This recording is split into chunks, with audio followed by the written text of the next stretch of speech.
Okay, so we're back. This is PWM inputs part 2.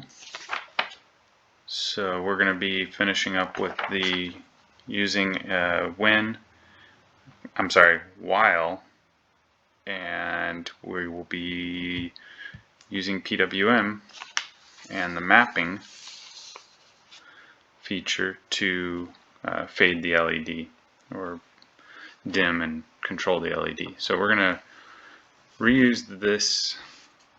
You should have already built this.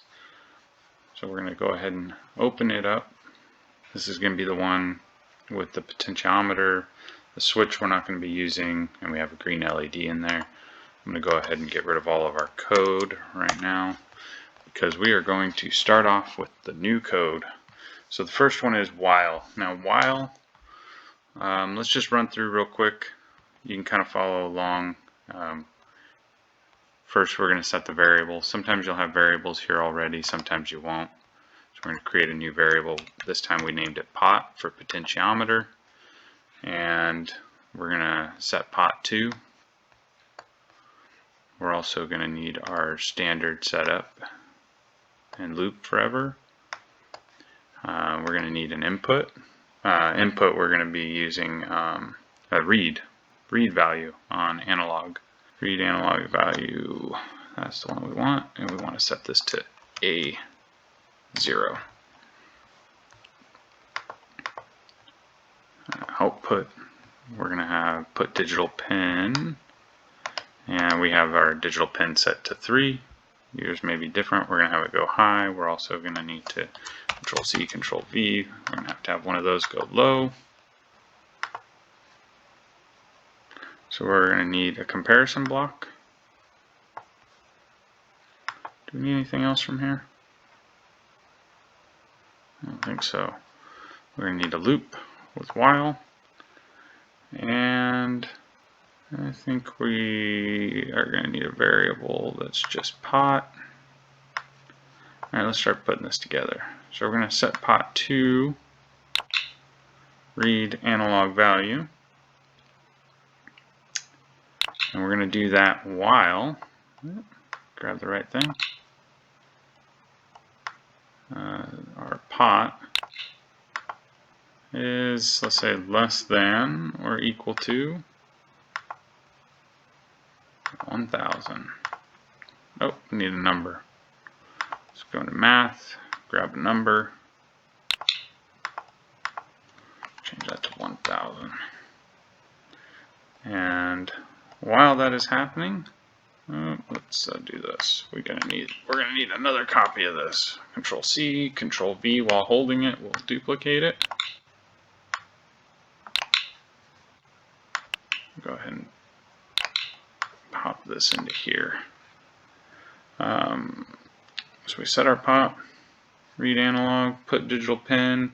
So when this happens, or while this is happening, we want to put the digital pin high, and if not, we want to put it low. So let's head over here to our code. There's our code. I'll copy it.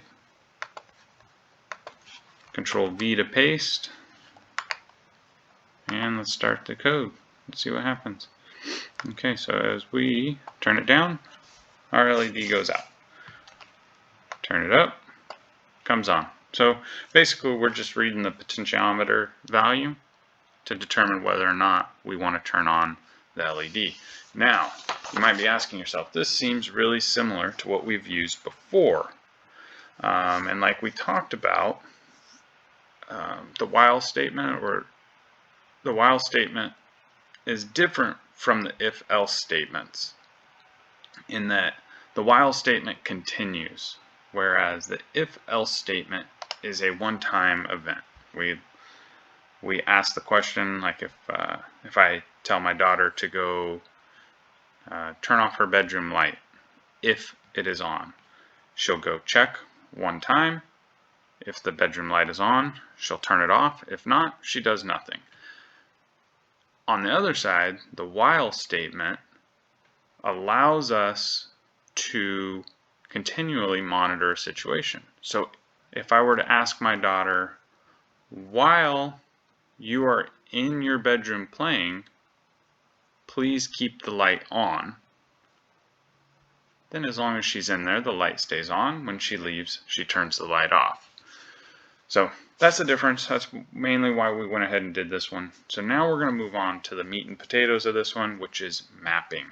We're going to reuse the same setup here, and what we're going to do is we're going to set it to where we can use this potentiometer to vary the intensity or brightness of this light or LED. And this is going to be kind of fun. So we're let's just grab. Let's see. We're going to need a couple of things from this. So we're going to need the analog. We're going to need a digital.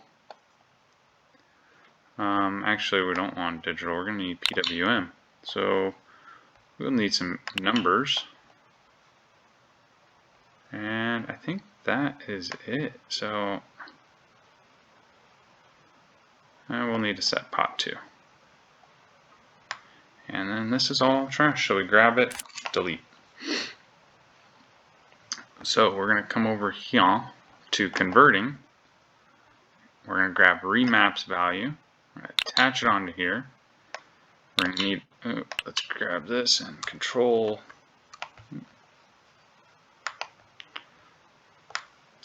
C, control V, control V, control V. We're going to need at least 4 of these. Let's pop them in here.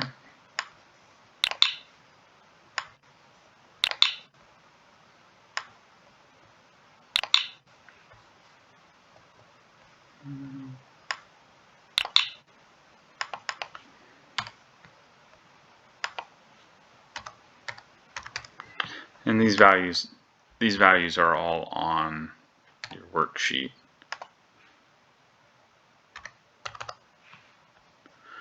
And we're going to need an out.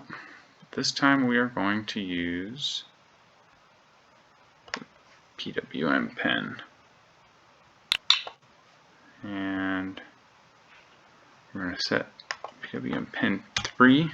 And we're going to need a variable pot. I thought we were going to need one of those because our variable, what we want to set is this right here. This is the intensity from here. So look how short this code is. Super short. And what we're doing here is you're going to read this and map it to this value. This value can be used for the output. So let's take and snap all this into here. Copy our code. Control A to select all. Control V to paste. And let's fire it up. So here we go. And there's our LED getting brighter and dimmer. Brighter and dimmer.